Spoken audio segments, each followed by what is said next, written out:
Aujourd'hui, je vous retrouve pour le test complet du dernier boîtier de chez Thorzone.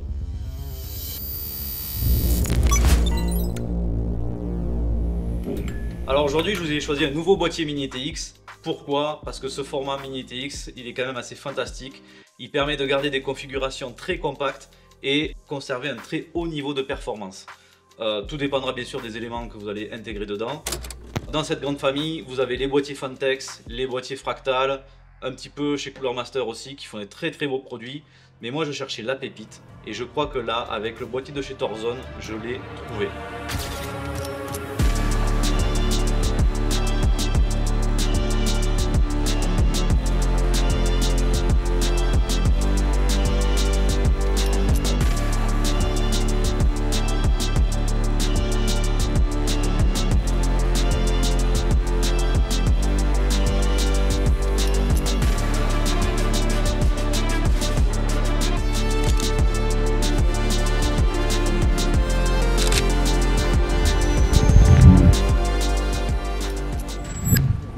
Aujourd'hui, on va approfondir le dossier de chez Thorzone. Thorzone, c'est qui? C'est un fabricant suédois qui a démarré en 2017 et qui a sorti son premier projet en 2019. Le fondateur, c'est Alexander Baranov et vraiment, c'est un artisan qui crée des projets exceptionnels. L'année dernière, il a annoncé son nouveau modèle, le NanoQ, et il est sorti cette année. Et aujourd'hui, on va détailler ce produit. Cette fois, sur ce modèle, il y a une proposition un peu plus complète. Vous avez deux formats, le Nanoc S et le Nanoc R. Le R, c'est la grande taille, il fait 16 litres. Et le S est un peu plus petit, il fait 11 litres. Vous aurez aussi le choix entre 4 coloris, du noir, du gris anthracite, du gris clair et du blanc.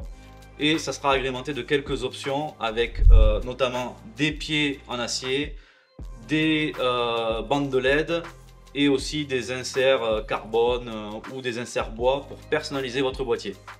Sur les deux modèles, l'objectif c'est design minimaliste, finition très haut de gamme, une coque unibody en aluminium qui fait 3 mm et un grand souci du détail dans tous les recoins. On verra ça en détail par la suite. Alors le modèle que j'ai sélectionné moi, c'est le modèle R, le grand modèle en 16 litres, en version carbone, le noir donc.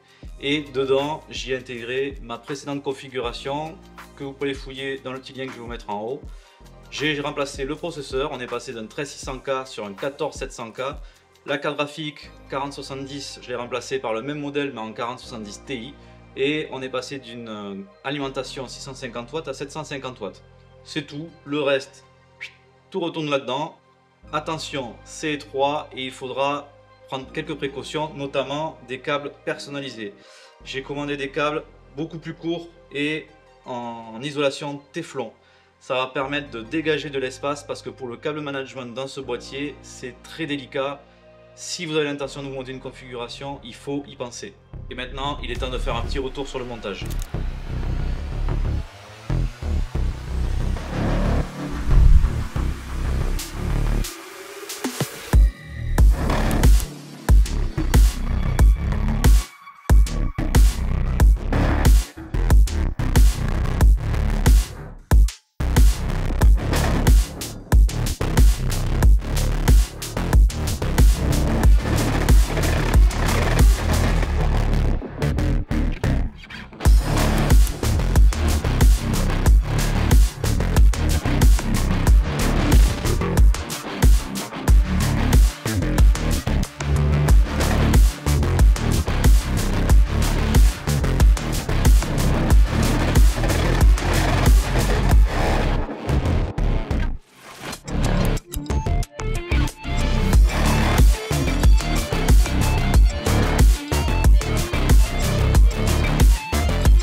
Le montage est maintenant terminé, on va regarder les détails et quelques astuces sur le montage de ce boîtier.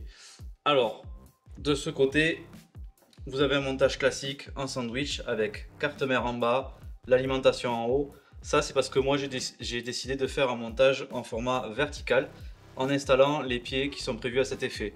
Vous pouvez tout à fait rester sur un montage horizontal. vous ne prenez pas l'option des pieds et vous aurez ainsi toute votre connectique à l'arrière. Moi, j'ai la connectique, hop, en dessous. Côté carte graphique, ici, vous pouvez installer une carte graphique de très grande taille. Moi, j'ai une 4070 Ti qui mesure 332 mm. Torzone indique une possibilité d'aller jusqu'à 378 sur le modèle R et 327 si vous prenez le plus petit sur le modèle S. Attention, 378 sur ce modèle, ça va au ras du plateau vertical. Donc il faudra le démonter pour pouvoir passer votre carte graphique. Et en plus, vous ne pouvez pas installer de ventilateur comme je l'ai fait. J'ai mis un Slim en 120 en extraction. Je vous conseille de rester dans une mesure un peu plus raisonnable, autour de 360. On poursuit sur les détails. Je vous parlais que vraiment il y avait du soin sur tous les recoins de ce boîtier. Vous avez notamment le rail de support de carte mère qui est coulissant. Donc selon la carte graphique, son épaisseur, vous pouvez moduler l'espace que vous allez lui allouer. Ensuite, côté des câbles, donc je vous disais, j'ai installé des câbles qui sont personnalisés, plus courts. Ça fait un peu plus d'espace pour pouvoir les ranger. Vous voyez, c'est assez restreint. Autre astuce, vous pouvez éventuellement prévoir d'installer des disques durs SSD 2,5 pouces au-dessus de l'alimentation, parce qu'il n'y a aucun espace prévu à cet effet, avec du velcro notamment. J'ai 2 SSD, hop, ils passent là, ils sont accrochés. Cependant, ça va vous faire un petit peu plus de câbles à passer, donc à prévoir pour pouvoir quand même organiser la fermeture de ce boîtier. Justement, la fermeture.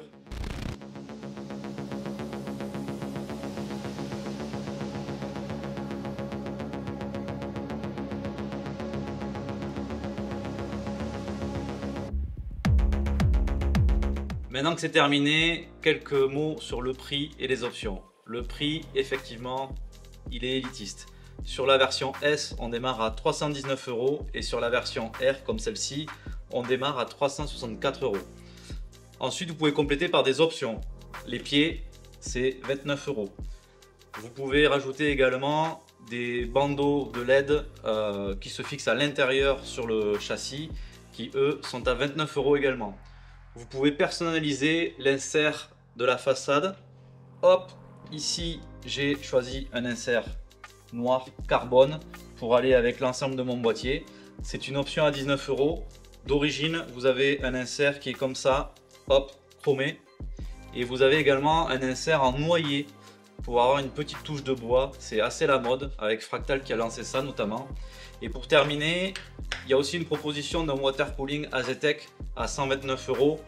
Je le trouve moins intéressant parce que là, vous pouvez aller choisir directement votre propre kit water cooling chez les différentes marques.